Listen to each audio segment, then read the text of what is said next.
Como no hemos tenido, y aprovechando que creo que los tres ponentes están aquí, podemos abrir, en vez de usar el tiempo del cierre para hablar nosotros, quizás es más productivo que entre ustedes, si ha surgido alguna pregunta a lo largo de toda la sesión para alguna de las ponencias, yo creo que sería el momento de levantar la mano y hacer esas cuestiones que hayan surgido, que no hayamos podido hablar, para cada una de las personas que han intervenido, tanto en la parte de las ponencias como en la mesa redonda. ¿Alguien quiere comentar alguna cosa? ¿Yo puedo comentar algo? Sí. No, yo no soy el jefe de nada. Bueno, buenas tardes. Solamente dos o tres cosas. Uno, muchísimas gracias a todos. La verdad, los ponentes yo pienso que han sido explícitos, ordenados y han explicado pues bien las ideas básicas, y la mesa esta ha sido emotiva y además seguramente ha servido, como ha dicho, me parece que vosotros, de terapia para todo el mundo, ¿no? Yo quiero decir una cosa. Tenemos en España un muy buen sistema de salud que hay que cuidar, y hay que cuidar mucho, porque los profesionales han dado de sí mucho más de lo que nadie se esperaba. Yo estaba convencido de que era así, ¿eh? Yo soy médico intensivista, antes te lo decía, ¿no? Y la verdad es de que mucho más de lo que por lógica se les tenía que exigir, y lo han hecho pues gratia et amore, es decir, dejando y dedicando todo su esfuerzo, todo su riesgo, y como decías, con sufrimiento, cuando tú tenías que ir a tu casa y pensando que podías contaminar a tus seres, a tus hijos, a quien fuere, ¿no? Por lo tanto, hay que mimar el sistema sanitario, y seguramente no, y seguramente hay que darle más recursos. En la Fundación estamos con dos ideas básicas. Uno, trabajamos como objetivo para intentar evitar y prevenir en lo posible la muerte en soledad. Hemos y estamos viviendo muertes en soledad. Lo que ha pasado, al menos en Cataluña, que es lo que yo más conozco, en las residencias, es de juzgado de guardia. La gente se ha muerto sola. Y en los hospitales han habido barreras de todo tipo y la gente se moría sola en según qué hospitales. Esto no puede ser. Yo defiendo que como sea, aunque sea que se contamine la familia directa que quiera contaminarse, alguien tiene que acompañar a la persona que se tiene que morir. Uno. Y nosotros decidimos otra idea que pongo. Es decir, estamos en un mundo en el que solo cuenta el producir y el competir. Quizá que vayamos pensando en lo que tiene que contar, porque a la hora de la verdad es lo que nos va a pasar a todos, porque todos somos interdependientes y todos somos vulnerables, que lo que tiene que prevalecer no es el competir y el producir, sino el servir y el cuidar. Ya va siendo hora de que demos más valor al cuidar y al servir. Y esto es uno de los elementos que la Fundación Mémora pretende. Decir esto porque el compromiso de la Fundación Mémora con el Hospital de San Juan de Dios y de la Candelaria es clarísimo. Lo tuvimos que, no digo cancelar, pero sí darle este margen de impasse, porque no hemos podido hacer otra cosa, pero continuaremos con el soporte que podamos, pues porque tanto la dirección del Hospital de San Juan de Dios como los profesionales, en este caso el doctor Benítez, que está por aquí, del Hospital de la Candelaria, así pues hemos ido poco a poco conociéndonos, y en este conocer pues vamos poco a poco avanzando, continuaremos. Pero para mí es muy importante que tengamos claro que hemos de cuidar nuestro sistema de salud. Quizá la política tiene que prevenir esto en el sentido de aportar más recursos, porque faltan recursos. ¿Cuántos hospitales, los ratios de enfermería han de ser una enfermera para cuántas camas? Y la realidad es de que esto no lo puede hacer casi nadie porque no hay recursos para poderlo hacer. Ya no hablemos con lo que ha significado la pandemia, con la crisis que ha comportado cuando han habido unidades en las que ha habido una persona infectada y esto y se tienen que... Bueno, ha sido un desastre porque lo hemos vivido, yo lo he vivido de cerca porque en mi casa trabajan en hospitales, por tanto lo conozco perfectamente, ¿no? Esto para empezar. Sigue. que no es poco. ¿Alguien quiere...? Hay una mano... Disculpa, pero tenemos un solo micrófono.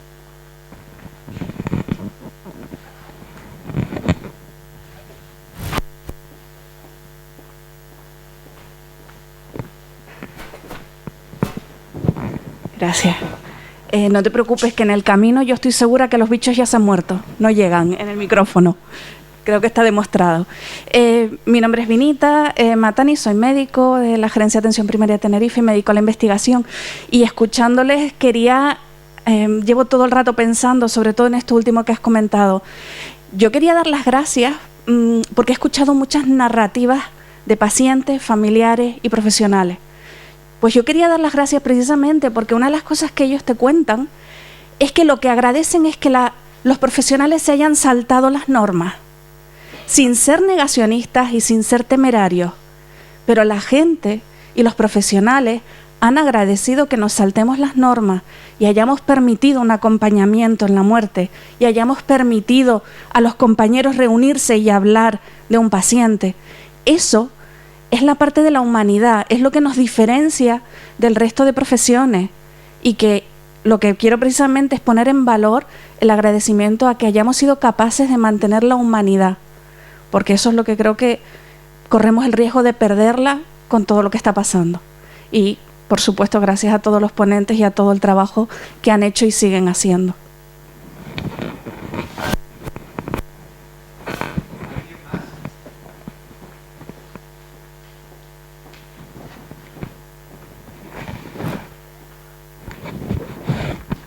Te conozco y sé que sabes mucho de investigación, pero le voy a dar la servilleta.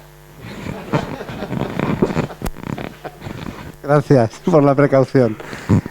Bueno, primero de todo agradecer a quienes habéis estado sentados aquí arriba, porque yo creo que las cosas no se pueden decir mejor cuando se habla desde el corazón, aunque sea con criterios médicos. Ojalá esta charla tenga en las redes sociales la difusión adecuada, ojalá lo oiga todo el mundo y ojalá la gente se conciencie, porque al final hacías una pregunta al principio: ¿qué va a pasar? ¿Qué no va a pasar? Yo creo que va a volver a pasar lo mismo. Y va a volver a pasar lo mismo porque la gente que estáis dentro os estáis organizando y sabéis cómo hacerlo, pero la gente que estamos fuera no. Y yo creo que realmente los que vamos a producir todo ese conjunto de problemas, de aglomeración, pues muchas veces vamos a ser la gente de fuera, que yo creo que seguimos sin tener ese espíritu de la responsabilidad desarrollado. Pero la pregunta que yo quería hacer es: estamos hablando del COVID, está muy bien, pero parece que el COVID ha hecho desaparecer el resto de enfermedades. O sea, ¿no hay más enfermedades? Entonces mi pregunta es: cuando hemos estado todos tan preocupados, tan centrados y vaciando los hospitales o las unidades para atender a esos enfermos de COVID, ¿qué ha pasado con el resto de enfermedades? Y yo me pregunto, cuando vuelva a venir una ola en la que estamos todos organizados para atender el COVID, ¿estamos también organizados para atender el resto de enfermedades? ¿O resulta que solo los pacientes de COVID van a ser los que van a tener derecho a todo el cariño, la atención y los medios? Es lo que, no sé si es una pregunta o una preocupación, pero que me gustaría conocer.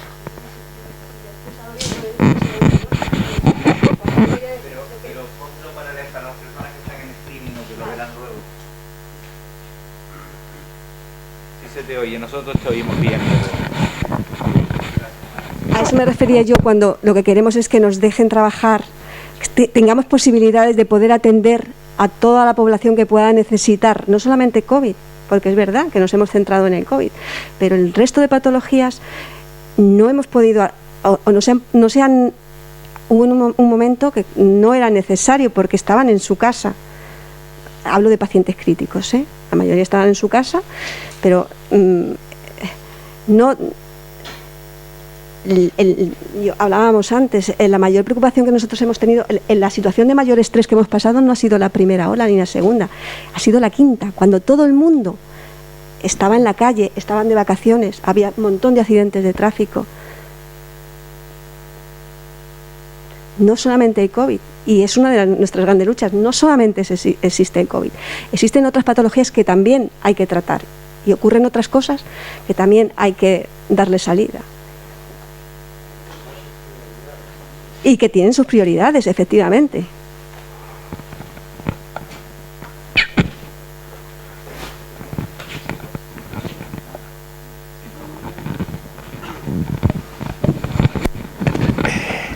A mí no me gustaría estar ni aquí ni en los 3 próximos o 4 próximos años en la gestión sanitaria.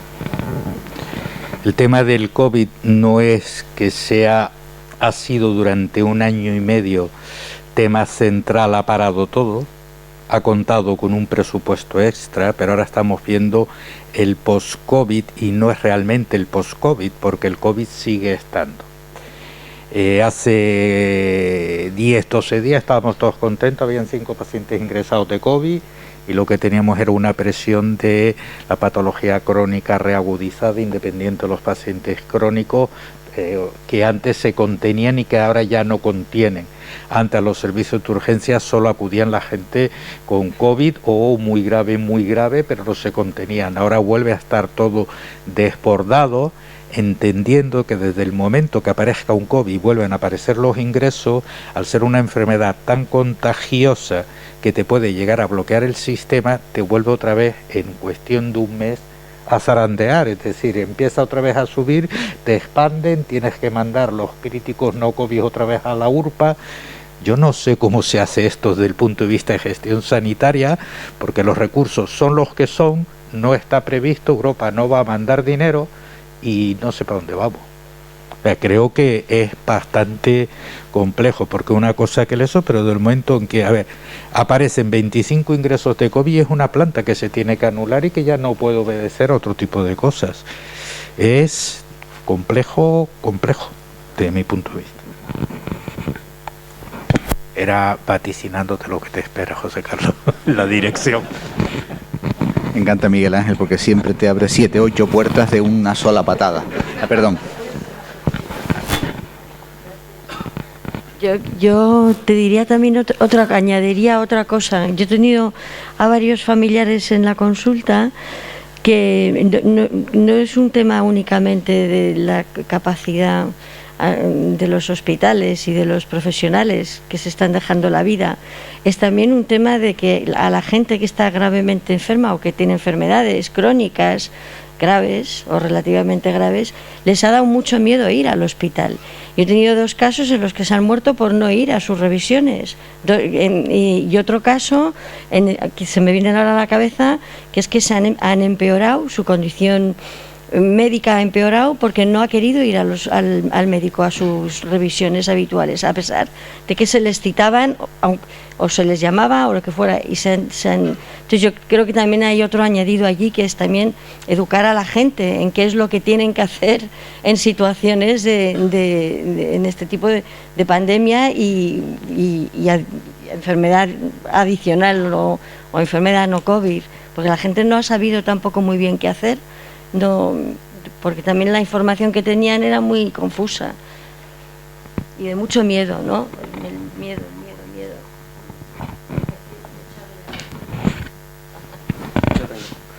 Bueno, buenas tardes a todos. Gracias a todos los asistentes y a los ponentes. Bueno, yo soy el gerente de Mémora en Tenerife. Bueno, para acompañar un dato que me imagino que todos conoceremos, y si no lo imaginaréis, nosotros hacemos recogidas de servicios fúnebres en múltiples lugares.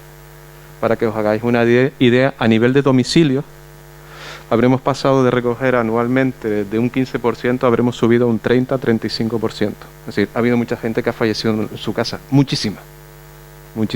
Era para aportar ese dato. Es verdad que tenemos los mejores profesionales sanitarios, estoy completamente de acuerdo, pero es verdad que los recursos son claramente escasos. Es decir, si todas esas personas hubiesen acudido a los centros hospitalarios que ya teníamos colapsado, imaginaros la presión que ya de por sí es inaguantable en los servicios hospitalarios, ¿cómo hubiese sido? Bueno, solo era aportar ese dato.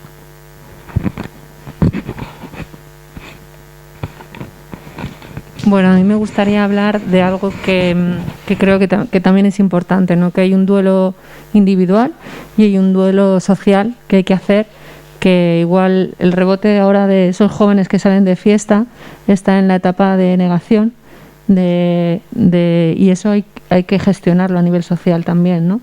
En los grupos de trabajo que tenéis, no solo el yo individual o que tenemos que superar ese duelo, ¿no? Sino como grupo, como pequeño grupo en el servicio, hay que gestionar el duelo. Y el líder del grupo tiene que ver qué persona necesita ayuda específica para poder que no enturbie ese grupo y que pueda seguir trabajando, ¿no? Entonces a los directores, a los gerentes de los hospitales les pediría que pongan mucha atención en su personal para poder hacer una buena gestión de ese duelo, que bueno, pues está visto que todavía no hay tiempo para poder hacerlo, ¿no? Pero que llega y las consecuencias son bajas de larga duración y más problemas a nivel a nivel sanitario, ¿no? Que hay que contar con ello, que no es algo que el duelo no se pasa. O sea, el duelo es un proceso que se tiene que elaborar. Y siendo acumulativo y en las circunstancias que nos estamos viendo, pues el retrasarlo va a generar muchísimos más problemas. Así que mucho ánimo. Creo que sabías lo que iba a decir y por eso el gerente pidió la palabra antes de que lo dijera. Bueno, no, Miguel Ángel preguntaba también con los temas de los equipos directivos y ha salido. Yo quería preguntar una cosa. Nosotros pusimos a disposición de los trabajadores un psicólogo para apoyar en los momentos, porque se vivió una tensión importante. No tuvo mucha aceptación. Y quería preguntar por eso, como ya me han contestado, como hay aquí de todos los hospitales, quería preguntar en la Candelaria, en otros hospitales, porque claro, tú hablabas de los programas de la OMS y de no sé quién, de apoyo psicológico y tal. Bueno, cuéntenme experiencias en España que durante el COVID se hayan puesto equipos de psicólogos para apoyar a los trabajadores en las unidades de cuidados intensivos, y después, en nuestro caso, se está dando un duelo acumulativo, que lo estamos viviendo los equipos directivos ahora, ¿no? En nuestro caso, al duelo, al estrés del COVID, al problema de la sobrecarga asistencial y de las pérdidas de todo esto, se está produciendo otro duelo mayor, otro problema también acumulado, que es el estancamiento económico, ¿no?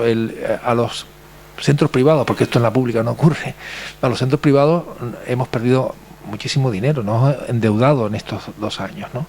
El año pasado y este año seguimos en endeudamiento. Eso ha repercutido sobre los trabajadores. No ha habido subidas salariales, no ha habido mejoras.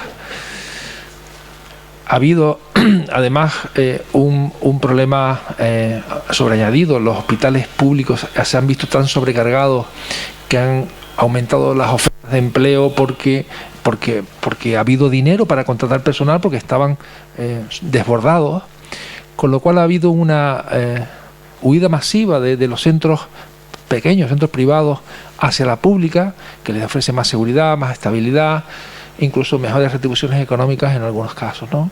O trabajos menos agobiantes. Se contrataron muchísimo personal de enfermería para vacunar, y entre vacunar y estar en una planta de COVID, pues ya verás tú, ¿no? O hacer turnos, ¿no? Entonces, en nuestro caso se da la sensación de brazos caídos, una sensación de agotamiento, decías, acumulativo total, ¿no? Ahora seguimos con el mismo trabajo, o más. Además, se ha marchado gente con mucha experiencia, muy comprometida con la institución. Ha venido gente nueva, que incluso hemos tenido gente que se terminó de formar en el periodo COVID y no han visto enfermos, no han hecho prácticas, que tenemos que estar formando. Los que nos quedamos tenemos la sobrecarga de formar a los nuevos. Además nos dice que la situación económica está jodida y que no vamos a subir los salarios. O sea, la gente está ahora, hay una desmotivación total. Entonces quería pedirles un consejo, a ver qué hacer, porque tengo reunión de comité de empresa el viernes y estamos jodidos.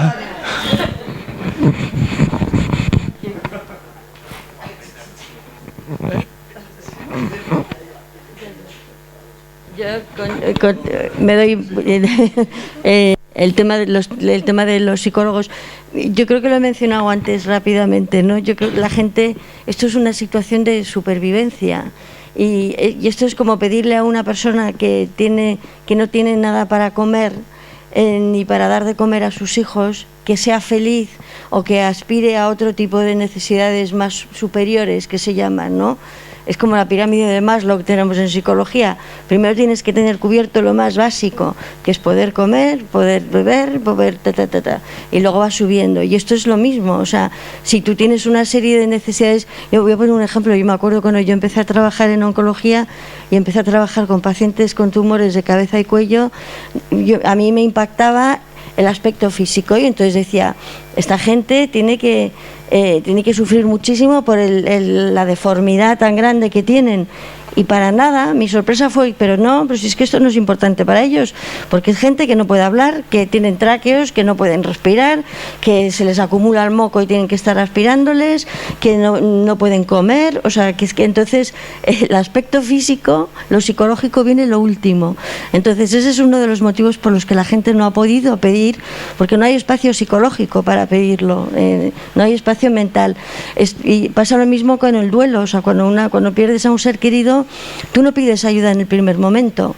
No, la gente no pide ayuda en un primer momento, pide ayuda después, cuando toma más conciencia de la pérdida, cuando entra más la tristeza. Al principio estás como una especie de sensación de anestesia emocional que no sientes la pérdida realmente. Entonces va a pasar tiempo hasta que todo esto no se asiente un poco y tengamos un poquito más de espacio y podamos estar menos hipervigilantes a ver qué va a pasar o a ver qué podemos hacer. No vamos a poder, pero lo que sí que creo de los programas estos de la OMS y de los otros y de tal, es que es muy importante, por eso, proveer a los sanitarios de esas herramientas muy básicas de cómo comunicarse con los enfermos. Hay especialidades o especialistas que ya saben hacer eso, pues en cuidados intensivos o los paliativistas, porque se han formado más. Hay otros que no han tenido ese tipo de formación y se han visto en situaciones de tener que comunicar noticias en situaciones muy difíciles y no han sabido hacerlo. Nada más que eso, o poder simplemente dar 4 reglas de cómo se presta apoyo psicológico a un paciente en una situación. O sea, esa es la función del psicólogo en estos momentos, es dar herramientas al profesional. Y luego, bueno, por eso también he propuesto lo de los programas online y fuera del lugar de trabajo, porque creo que facilita mucho el que un profesional pida ayuda. Me han dicho que soy uno de los moderadores, entonces tengo que moderar el tiempo. Por favor, lo que queda ya, intervenciones breves. A ver, yo diría que todo se puede entrenar. Entonces, a nivel militar lo entrenamos todo y entramos también la resistencia y la resiliencia de la persona, ¿no? Conforme entra en combate, evidentemente, aumentamos nuestra capacidad resiliente. Entonces, sí que puede haber, sabiendo el proceso de duelo y lo que nos va a conllevar, nos podemos anticipar. Entonces, para mí lo más anticipatorio de la persona es saber de qué parte se compone la persona y a qué nos afecta cada parte del duelo. Hay, como en el diagrama que os he puesto, hay una cruz transversal que se habla de la espiritualidad y de la capacidad creativa. No la he tratado en detenimiento, pero el ser humano también tiene esas 2 facetas que son transversales a la persona. Entonces, ¿qué nos va a ayudar a afrontar cualquier situación de trauma mientras estamos trabajando y tenemos que seguir trabajando? Y es esa capacidad de espiritualidad y de crear algo nuevo. Y esa la tenemos a nivel interno cada uno. Cada uno en lo que sea. Yo no hablo de una religión, hablo de la capacidad de la relación con lo divino o lo trascendente y la capacidad creativa. Si fomentamos ambas capacidades, todo ser humano va a conseguir, aunque esté en estrés, aunque esté en trauma, aunque esté en verlo todo desde otro punto de vista. Así que muchas gracias.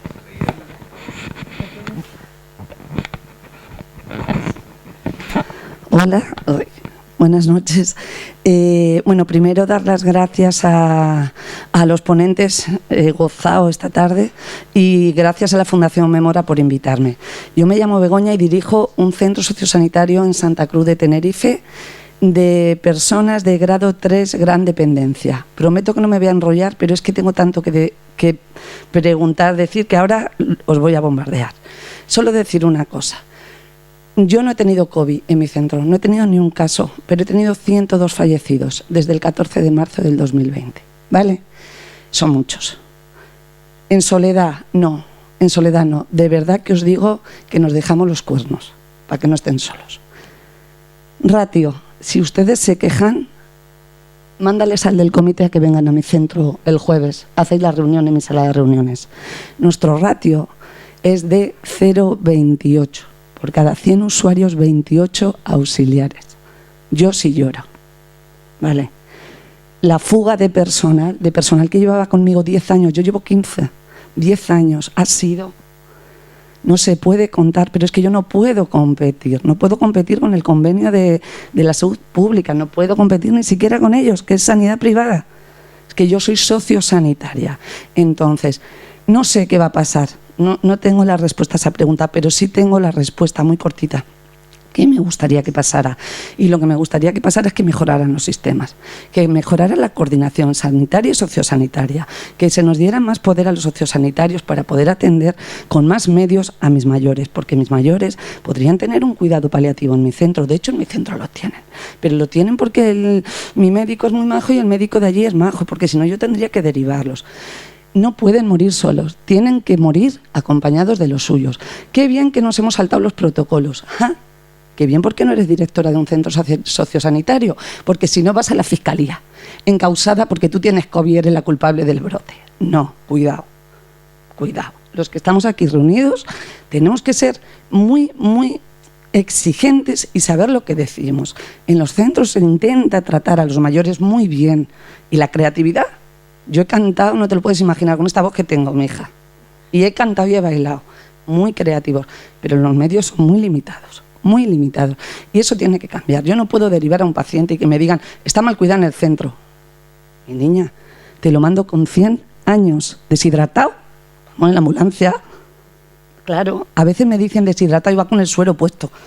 Yo digo, lo dicen ya sin verle, cuando no me lo devuelven sin tocarle. Porque ya con 100 años, ¿qué quieres que haga yo? Pero es que para mí es una persona. Dame a mí los medios, yo me los quedo. No me importa, pero claro, con un ratio de 0,28, con un auxiliar para cada 10,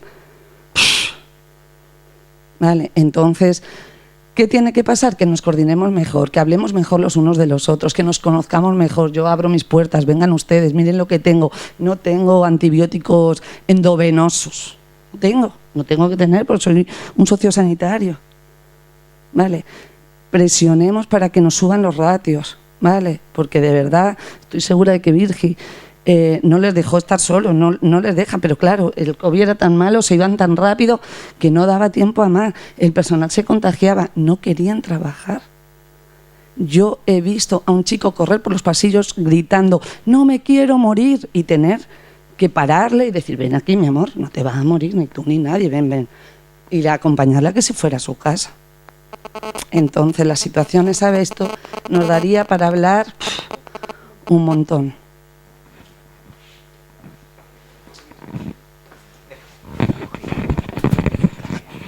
Muchas gracias.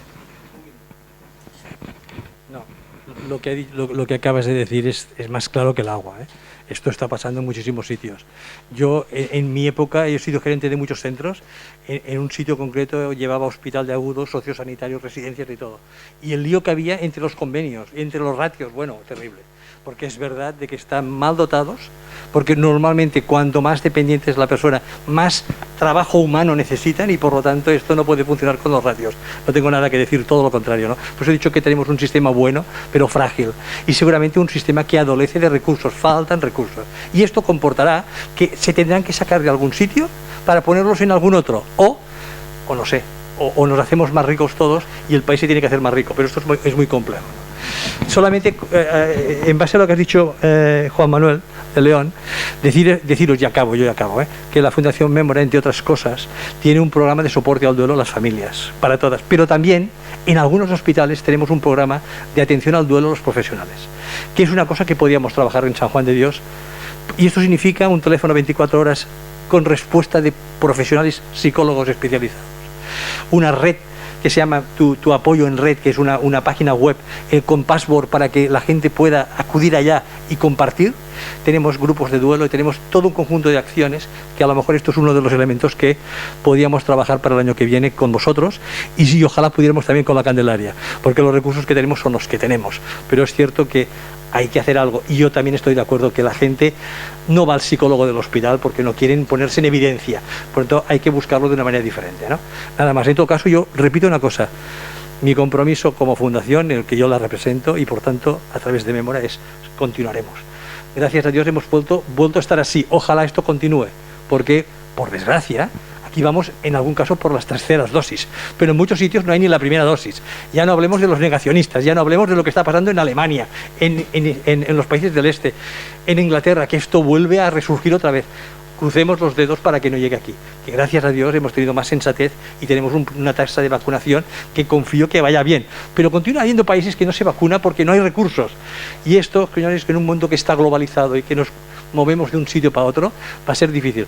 Yo siempre digo, en caso digo muchas veces, crucemos los dedos porque no haya una mutación mucho más agresiva, porque una cosa es mucho más contagiosa, que cada vez parece ser que se busca la manera, el bicho este, de ser más contagioso. Pero imaginaros que esto fuera mucho más agresivo y con mucha más mortalidad. Pues lo pasaríamos mal, señores, lo pasaríamos mal.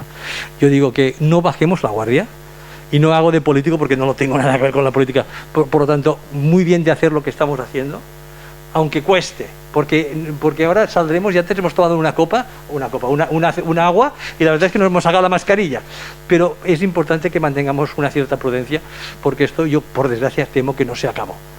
Lo que no se acaba es la colaboración de nosotros con vosotros.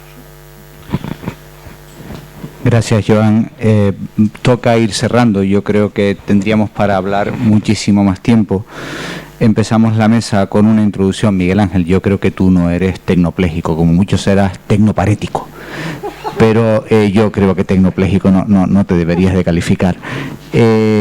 Hablábamos del camino a la normalidad. Yo creo que el camino a la normalidad es algo a lo que todavía nos queda un trecho para llegar. Mario Cortés nos habló de muchas cosas, nos habló, y tú y las personas que nos mostraste nos hablaron de tristeza, de miedo, de incertidumbre, de vulnerabilidad. Nos hablaron también de secuelas en salud mental. María Díez nos dio un paso más allá y habló del sentimiento de culpa, incluso de culpa por no estar, por no cuidar y hasta por enfermarse. Es decir, los sentimientos de culpa que han arrastrado a los profesionales han sido muy grandes: estigmatización, deterioro físico y psíquico. Y a todos esos nos sumaste luego el hablar del trauma vicario, sufriendo por la enfermedad, por la de uno y sufriendo la enfermedad de otros, ¿no? Y nos proponías alguna serie de herramientas para luchar contra eso, hacer listados, conocer nuestras limitaciones, aprender, mejorar nuestras técnicas de comunicación. Beatriz nos habló de cómo afrontar el duelo. Nos mostraste la importancia de considerar tanto nuestro aspecto somático como nuestro aspecto emocional, cognitivo y espiritual. Y nos dijiste que teníamos que pensar en todo ello. Nos hablaste del trauma, de que luego nos protegíamos y que acabábamos somatizando todo lo que nos pasaba. Nos hablaste de la soledad, esa palabra que también salió y ha salido mucho a lo largo de todo el debate. También nos comentaste y nos pusiste a todos una X de factores de riesgo. Cuando te ponías en el listado aquel que decías, hombre, pues igual 2 no, pero igual llego a 3, ¿no? En la mesa se habló del pasado, de lo que nos ha pasado, y las personas que hablaron aquí hablaron no desde un ámbito teórico, sino de un ámbito vivencial, con lo cual yo creo que a alguno incluso nos movió cosas por dentro escucharle decir cosas que ya sabemos que han pasado, porque incluso a algunos de nosotros se los hemos oído en mayor o menor grado con anterioridad, pero lo expresaron con tanta verdad que nos encontramos de repente reviviendo cosas, ¿verdad? Y cuando enfrentamos el futuro, lo enfrentamos diciendo, pues realmente no sabemos. Lo que nos estaban diciendo todas las personas que hablaron es, no sé a qué me voy a encontrar. Miguel Ángel hablaba de una cosa que yo creo que es importante, que es ese contrato social. Nos hablaba de las dudas que tenemos a veces los problemas, los profesionales sanitarios, que sabemos que cada uno en nuestro ámbito hemos intentado dar lo mejor de nosotros mismos durante muchísimas más horas de las que tiene el día. Algunos decimos que el día tiene 24 horas y la noche 8 más.